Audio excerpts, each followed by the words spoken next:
Going to start with what law really is.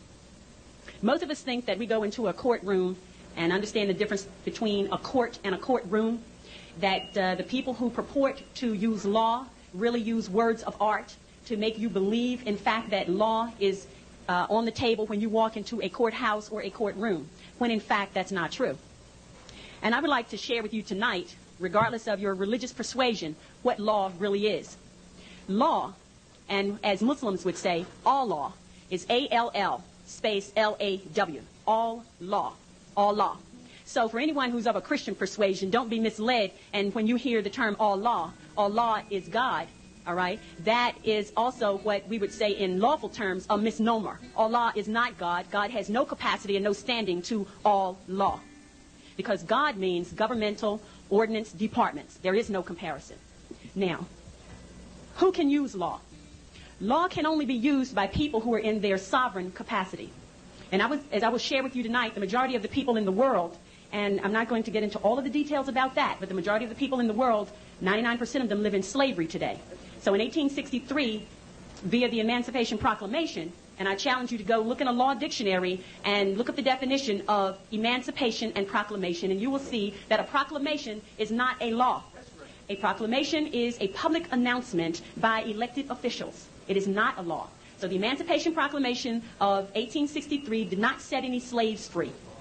What it did was standardize slavery, the United States being the model for the standardization of slavery, that all of the other nations around the world, as they reduced their people from their sovereign capacity and forced them to join nation states, then they were able to issue statute, codes, ordinances, resolutions on them. And a statute, as in a state statute of the Commonwealth of Pennsylvania, is not a law. It is corporate policy of the corporation that calls itself the Commonwealth of Pennsylvania Incorporated.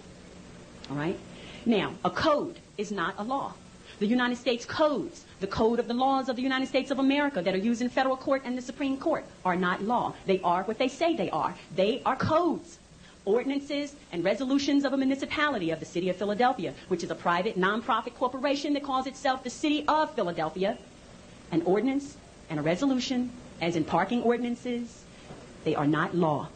They are what they say they are. They are ordinances and they are resolutions.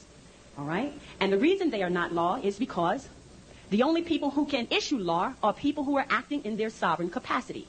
And the people who sit in these seats as elected officials are not, in fact, in their sovereign capacity. They are in a corporate ward status, meaning that they are wards of the state. They are members of the corporation, which is a nonprofit, that calls itself the Commonwealth of Pennsylvania. And as long as they have a birth certificate on record with the Commonwealth of Pennsylvania, with that birth certificate being a contract, a birth certificate is a contract. And as long as you have a contract with the Commonwealth of Pennsylvania Incorporated, you belong to them, and that's what slavery really is. All right? So who can use law?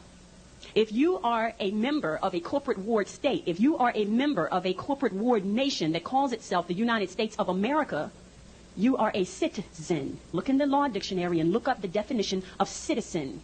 A citizen is not a sovereign. A resident is not a sovereign. Therefore, if you use an address, which is a fictitious number associated with a designation issued by a corporate ward, right? Then you become under the jurisdiction of those people who are also corporate wards, but who are also slaveholders. All right? So if you are operating in that capacity, law does not apply to you. If you are a resident of the city of Philadelphia, which is a private nonprofit corporation, and you say you are a resident of the city of Philadelphia, then the ordinances and the resolutions of that private nonprofit corporation apply to you. If you are a citizen of the Commonwealth of Pennsylvania Incorporated, which is a private nonprofit corporation, then the statutes of that nonprofit corporation apply to you. If you are a citizen of the United States of America, which is a private nonprofit corporation, then the code of the laws, right, apply to you. But if you are a sovereign of the Moorish Empire, those ordinances, those resolutions, those codes, those statutes do not apply to you because you are not a member of the corporate ward state. It's as simple as that. And they understand the difference. This is why on their documents they use words of art. They use the word label. They use the word person. They use the word address. All of these things that place you in their jurisdiction, and you unknowingly fill out forms every day. And every time you fill out a form, you enter into a contract. I don't care what kind of form it is. It's a contract. A driver's license application is a contract. A Social Security application is a contract. When you call up the telephone company and you make a verbal contract over the telephone, this is why they can bill you. When you sign a deed, it is a contract. When you fill out a voter registration form, it is a contract. Does everybody understand that? Don't ever think anything that you put your signature on becomes a contract. All right? Now, the fact that you are not in your sovereign status means that you make a contract as a minor. They don't care. They know you are a minor because, and to be other than a minor,